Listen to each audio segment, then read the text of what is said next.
Hello friends, कैसे हैं आप लोग। आई होप आप सब लोग ठीक होंगे। मैं वानी भाटी आज एक क्लास 9 का चैप्टर इतिहास का हिंदी मीडियम का चैप्टर लेकर आई हूँ। चैप्टर का नाम है नाजीवाद एवं हिटलर का उत्थान। तो हम नोट्स के साथ ही टॉपिक वाइज शुरू करेंगे। जिस बच्चे को नोट्स चाहिए वो उनके स्क्रीनशॉट साथ साथ ले सकता है। तो हमारा फर्स्ट टॉपिक आता है ब्रिटेन की लड़ाई। तो यहाँ पे जो बच्चों ब्रिटेन की लड़ाई जो थी वो किस किस के बीच में हुई थी, दूसरे महायुद्ध के बाद क्या हुआ था, ये सारी चीज़ें मैं आपको बताऊंगी टॉपिक के अंदर। तो दूसरे महायुद्ध के शुरू होने के कुछ ही महीनों में क्या हुआ था, जर्मनी ने Poland, Norway, Denmark, France, Belgium आदि को जीत लिया था।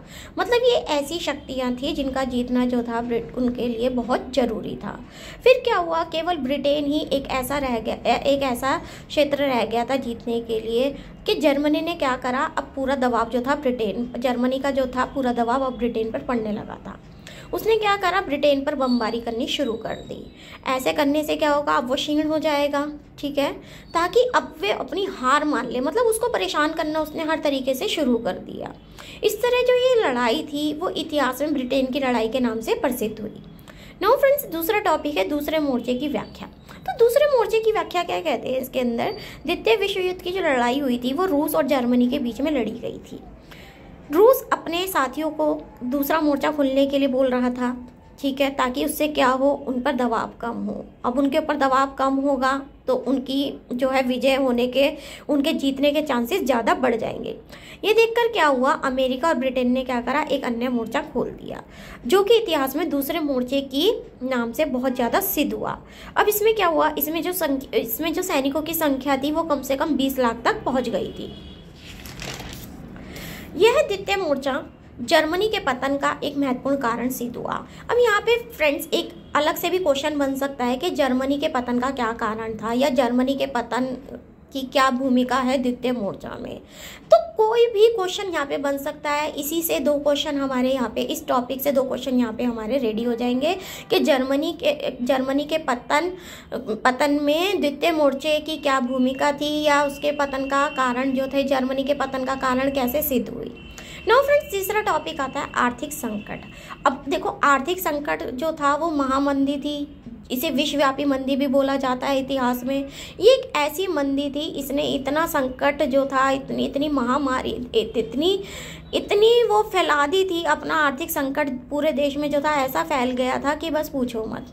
इससे क्या हुआ, प्रथम विश्व युद्ध के बाद जो थी ये शुरू हुई थी। प्रथम विश्व युद्ध के बाद क्या हुआ, यूरोप में बहुत से देशों में आर्थिक मंदी स्थापित हो गई थी, जिसे क्या हुआ, जिसे आर्थिक मंदी का नाम दिया या आर्थिक संकट का नाम दिया। अब क्या हुआ, युद्ध होने के बाद चीज़ों की मांग जो थी कम हो गई थी, क्योंकि अब उनका कोई खरीदार ही नहीं रहा था। अनेक उद्योगपति, व्यापारी, कृषक आदि जो थे वो बर्बाद हो गए थे। अब बर्बाद तो होंगे ही ना, इतना सारा पैसा वगैरह सब कुछ लगेगा तो सब कुछ तो खत्म हो जाएगा। तो चीज़ों की मांग कहाँ रहेगी, चीज़ों की मांग तो कम ही होएगी। अब उससे क्या हुआ, लोग जो थे बेकार हो गए थे, भूखे मरने लग गए थे। और जो अमेरिका देखो कितना धनी देश है, अमेरिका भी जो था इस आर्थिक संकट से बच ना सका, ठीक है। अब क्या हुआ, अब उसकी चीजों को खरीदने वाला कोई नहीं था। इस तरह ये जो आर्थिक संकट था ये पूरे विश्व में जो था विश्वव्यापी मंदी के नाम से जो थी बहुत ज्यादा विख्यात हुई थी। अगला टॉपिक आता है स्टालिनग्राद की लड़ाई। स्टालिनग्राद की लड़ाई में क्या हुआ था, हिटलर ने रूस के साथ आक्रमण ना करने का समझौता किया, लेकिन उसे रूस पर विश्वास नहीं था। वह उसे अपना शत्रु मानता था। उसे यह लगता था कि ये मेरा तो एनिमी है, बहुत बड़ा एनिमी है, बहुत बड़ा शत्रु है ये। हिटलर रूस की खानों, तेल क्षेत्रों एवं यूक्रेन के उपजाऊ मैदानों पर अधिकार करना चाहता था। वो चाहता था कि सारी जगह पर मैं ही अपना अधिकार कर लूँ। स्टालिनग्राद पर जो लड़ाई हुई थी वे बहुत ही खतरनाक थी। मतलब इतनी खतरनाक थी कि ये जो लड़ाई हुई थी ये कम से कम 5 महीने तक चलती रही थी। स्टालिनग्राद की सारी जनता ने रूसी सैनिकों का साथ दिया था। मतलब रूसी सैनिकों के सारे के सारे लोग जो थे रूसी सैनिकों के साथ में जुट गए थे और उनका साथ देने लग गए थे। इसलिए क्या हुआ, जर्मनी को मुंह की खानी पड़ी, ठीक है।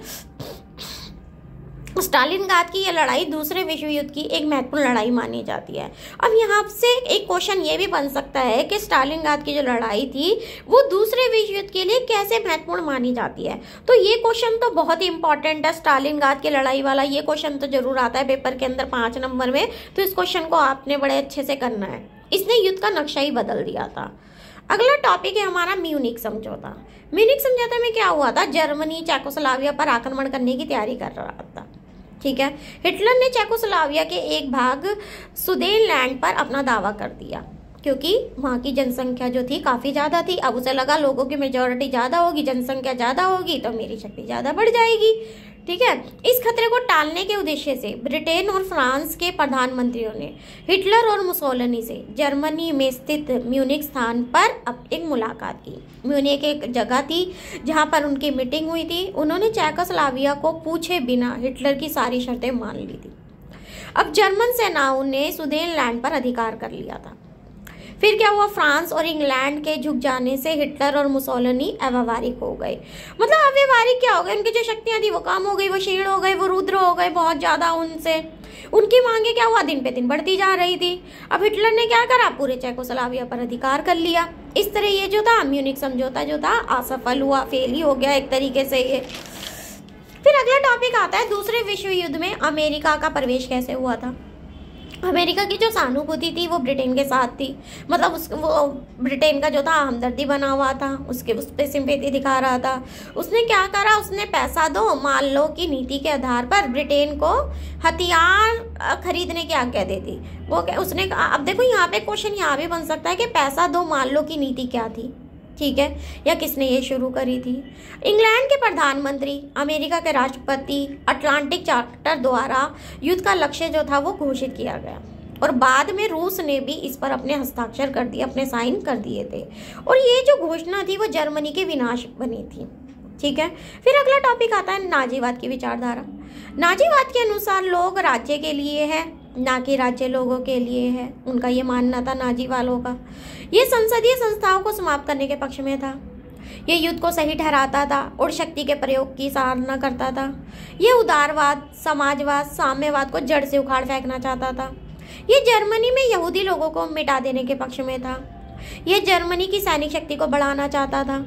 ठीक है, नाउ फ्रेंड्स, अब हम अगले टॉपिक में आएंगे पार्ट 2 में, जिसके अंदर जो हमारा चैप्टर बच गया है उसको कवर करेंगे। अगर आपको मेरे नोट्स या मेरी वीडियो अच्छी लगती है तो प्लीज़ लाइक कीजिए, सब्सक्राइब कीजिए, शेयर कीजिए अपने फ्रेंड्स के साथ, ताकि मुझे भी मोटिवेशन मिल सके और मैं आप लोगों के लिए अच्छे अच्छे टॉपिक्स तैयार कर सकूं, जिससे कि आप एग्ज़ाम में अच्छे से लिख पाएँ। तब तक नेक्स्ट वीडियो के लिए, अगला टॉपिक तैयार करने के लिए नेक्स्ट वीडियो में मिलते हैं। तब तक के लिए बाय बाय फ्रेंड्स।